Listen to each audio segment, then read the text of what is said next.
Well, hello everyone. Welcome back to Primal Prepper, or welcome to Primal Prepper if this is your first time. Now, yes, I know I said I'm going to be doing like at least one video a week. This was not the video I was planning on and expecting, so you might be getting another one quite soon, because this is about the X1.9 solar flare. What happened, if you're watching this right now, yesterday, about 5 o'clock. Okay, my time, UTC. Um, but obviously, if you're not watching that, then it would have been on the 18th at about 5 o'clock UTC. It was a long duration flare. It lasted for about an hour. So although it's only a 1.9, it's going to have quite an intense effect on the planet, because like obviously if it was only like a 2 minute flare, it only hits the planet for 2 minutes, but it was going for an hour, so it's going to hit the planet for a long time, longer than a short flare, for example. So also it's coming on the heels of the solar wind, which is coming out of the coronal hole, which preceded the flare. And it's coming a lot quicker than they thought. They thought it would be hitting us round about tomorrow, so time wise this would be the 20th, but it's not. It's actually hitting us in about an hour, so on the 19th at about 9-10 o'clock. Okay, again, all UTC times. And so what does this mean for us? Well, it's not going to be like a kill shot. It's not going to be a Carrington event. It's not going to knock out the electrics wholesale, but it could be causing interference on digital stuff, internet, servers, things like that. It could possibly knock out a few very poorly protected transformers, high latitude areas in the world. But again, this is all a big possibility, because one of the problems with solar flares is until it hits us, we don't know if it's going to link up with our magnetic field or if our magnetic field is going to repel it away. Now, if it does link up with the magnetic field, it is going to basically produce us a lovely light show. So get out there tonight. If it's clear, get your camera, take some photos, post them on your pages. Okay, leave links in the comments. Let me, so I can go and see them. Absolutely fine. That's if you can link in comments in YouTube. I'm not entirely sure. But anyway, all that being said, just a little heads up, especially if you are in higher northern latitudes. Let me know in the comments where you are. You don't have to give me the exact address, just a general location, and that'll be fine. Let's build this community. Let's get this going. And yeah, it's just a quick little video, really, just to alert you all to what is going to be happening. And it's mainly, the main reason is because you may be in the realms of accepting solar weather news on your own feeds and things. You may already know this if you follow the certain people I follow, but I thought I might as well get there, do this little video, let you all know. While I'm let's just feel this out with a little bit more. In England at the moment, we've got people in the southwest who have been suffering from power outages because of the storm which come through just over a week ago. We got people in the southeast who are suffering from water problems because the cold weather we had and bad management, let's call it that, caused the fact that most of the water mains went dry, and they've been having bottled water and tankered water and things like that coming in. We've got Scotland, which is still in the grips of the polar vortex, as far as I know. Still quite cold up there. And to top it all off, the weather forecasters are predicting cold beast from the east type weather. This is, if you in England, you know what beast from the east is. If you're from the rest of the world, basically it's a Siberian cold front coming in, hitting the moist Atlantic air, and sometimes the battleground for all that is right over England, which is what it's meant to be doing again this year. So yes, come the end of this week, that will be Friday. Okay. Yes, we could be getting some cold white stuff coming out of the sky, and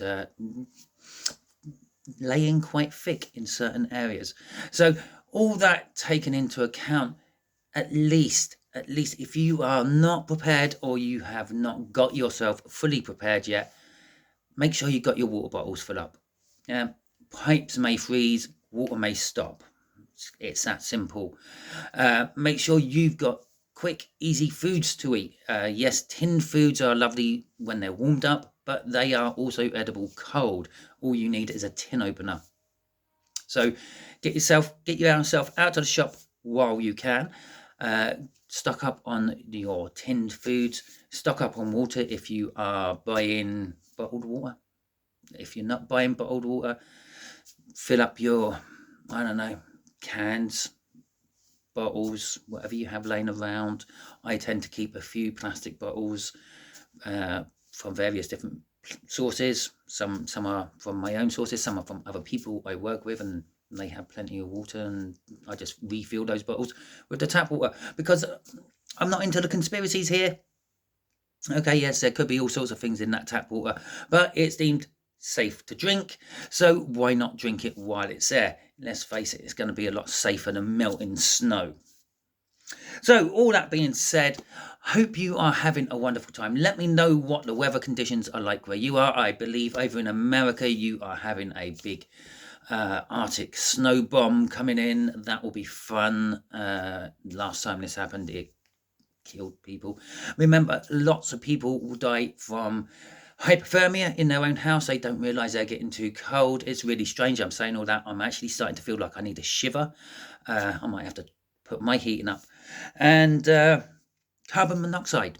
Okay, don't burn things in your house which are not meant to be burnt.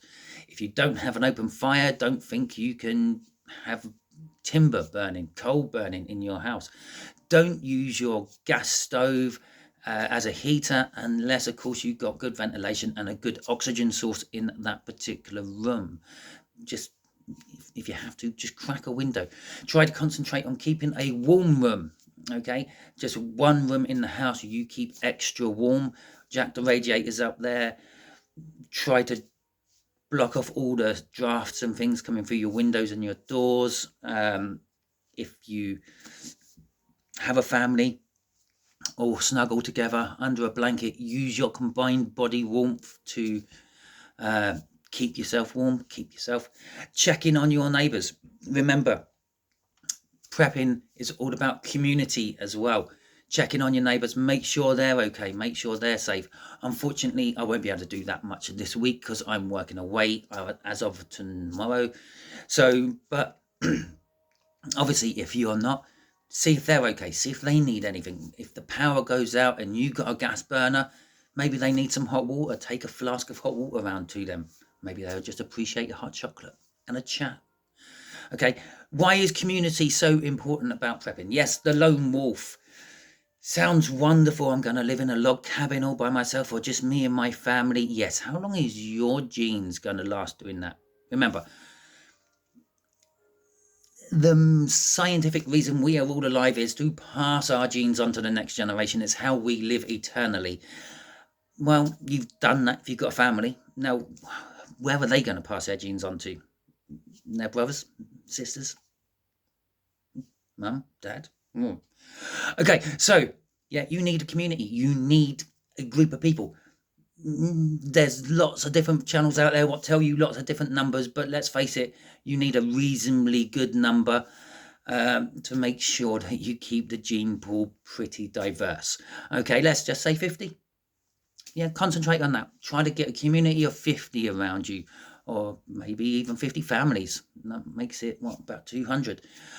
So yeah, but remember also, the bigger your community, the bigger your group, the more fragmented it's going to be. If you're in control of it, you're not. And just remember that you're never actually in control of anything.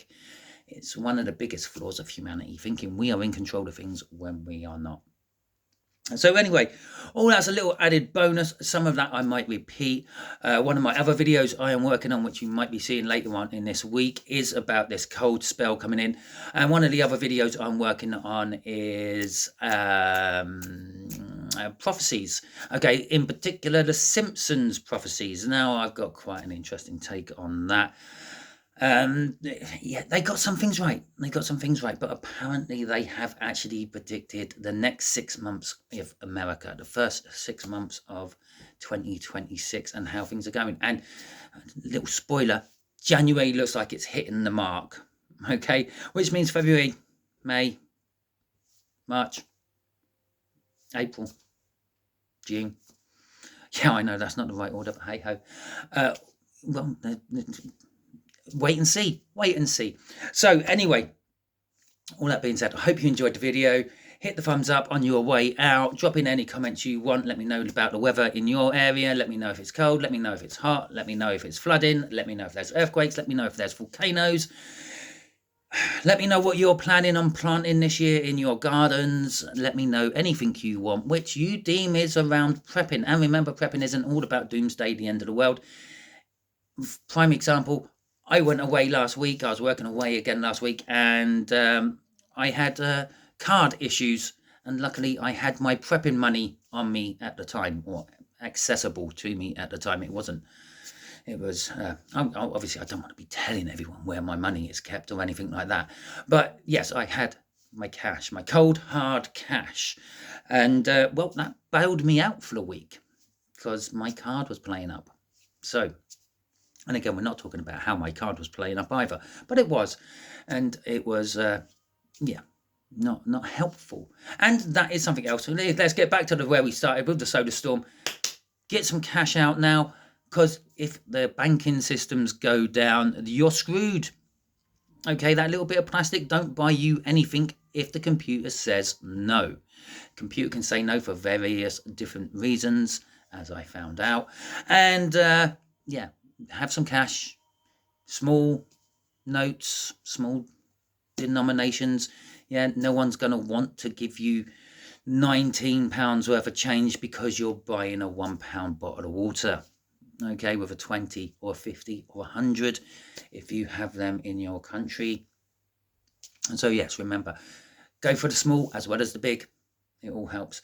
I don't think this is going to be an event where you're going to have to hit your silver or your gold. If you keep silver or gold, yeah, keep hold of that, because yeah, that's real end time stuff, that is. But it's part of being prepared. Until the next time you're watching one of my videos, remember, don't be scared. Be prepared. Watch videos like this and other videos.